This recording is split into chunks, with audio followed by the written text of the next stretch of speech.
while you're struggling to put muscle on.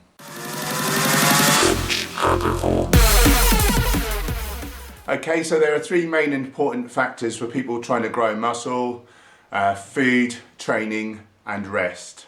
Any one of those are insufficient, then you're not going to grow muscle. Okay, so food wise, you need to be eating adequate calories for your weight to be going up a little bit each week. That's the main stumbling block I see for people, especially on a vegan diet.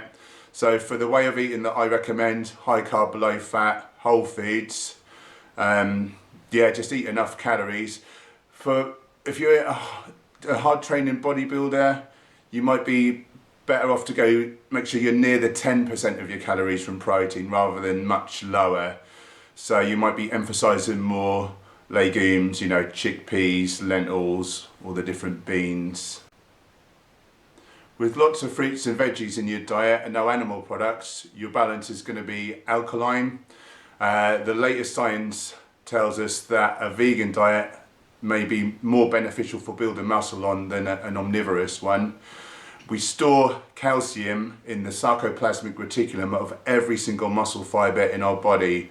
Now when you want to contract your muscle, that calcium is released as a chemical process happens which makes a contraction. If you're eating a lot of acid in your diet, you're basically leaching out all the dietary calcium.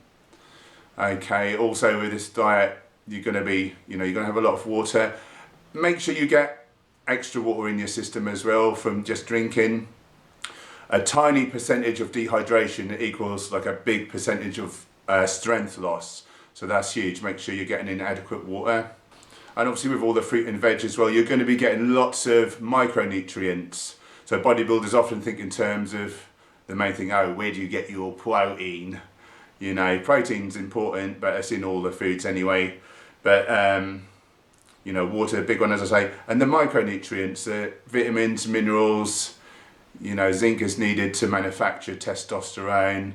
Iodine is needed for thyroid hormone production. So you're basically putting in all the good stuff, all the building blocks that we need to make the muscle from. So number one, real food. Supplements, really, in my experience, most of them are worthless. They're very expensive. Majority of them have tons of chemical additives, which again is causing harm to your body. Having said that, I use creatine now. I used it before as an omnivore and I got no benefit from it. You'll know if you're getting benefit because your body weight will suddenly go up a bit as you store more water in your muscle bellies. I noticed none of that, no strength gains. Being vegan, you don't get any natural creatine, although we do produce our own naturally anyway. So a supplement, this time around I'm finding, I think it's a benefit. It does seem to be helping me in my training. So creatine monohydrate, most of which is vegan in any case, may be a benefit to a vegan bodybuilder. Vitamin D3, if you're not getting plenty of sun. D3 lowers your sex hormone binding globulin, which leaves you more free testosterone. So it's a little bit like an anabolic steroids injection, but without all the harmful side effects. We're basically getting what we should be getting. We evolved in the tropics with all the sun, and now if you're living like me, far from the equator, obviously you are not. So that can be a really good benefit. Vitamin B12, lots of people are B12 deficient. And it's for metabolizing fats, carbs, protein, making energy. Okay, so they're really the few supplements that I really do recommend. Okay, so on to training. Get yourself a decent program. It's easy to look at all the top pros in like your Flex magazine and Muscular Development and all these, and they advocate serious amounts of training. For the genetically average drug-free masses, it would be training suicide. You're just overdoing it. So get yourself a decent program from a reputable source. Obviously I'd recommend seeing a personal trainer because that's how I make my living.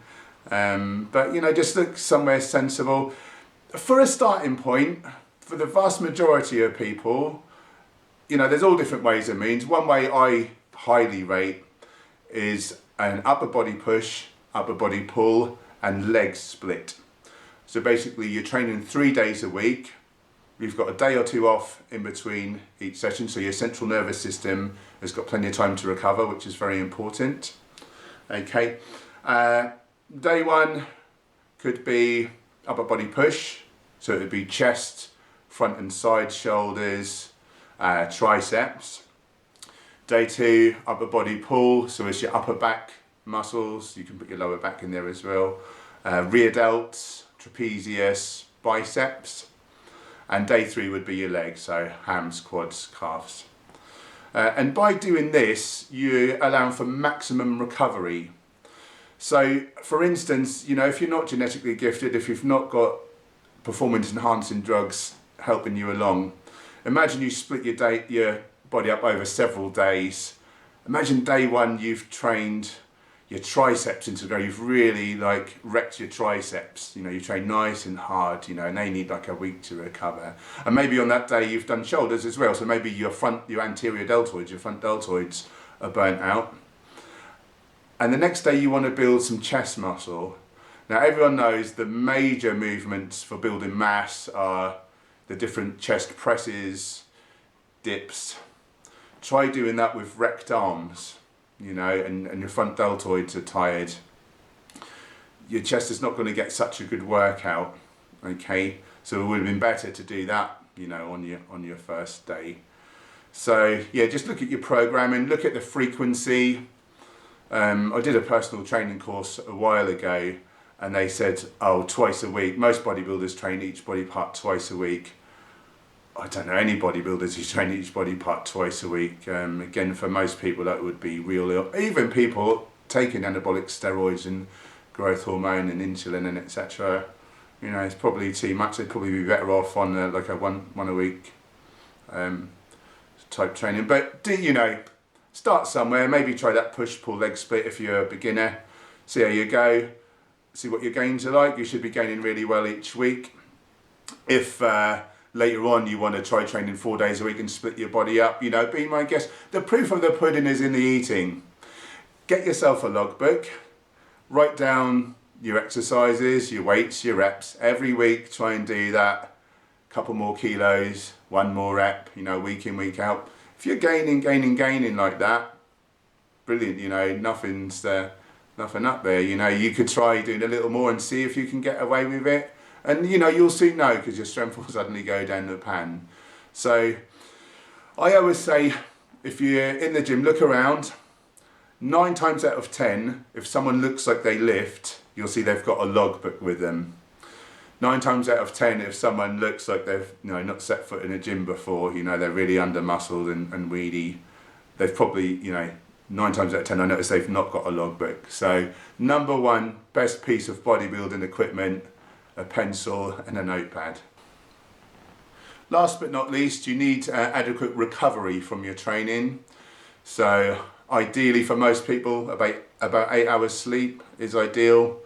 You know, that's a whole nother topic, but make sure that you've got good curtains, that it's dark in your room, or you can wear an eye mask. I like to wear earplugs, which I learned to do when I was a shift worker. You know, if you can avoid getting woken up and you get a nice long deep sleep, that's when you release your growth hormone. Muscles are built, you know, basically while you're resting, while you're sleeping, you know, they're not built in the gym. So recovery is essential. And also just general rest as well. Don't always be running yourself ragged. Make sure you've got plenty of downtime where you can just chill out, have fun and relax. If you've enjoyed this video, please like and subscribe. Until next time, veganism!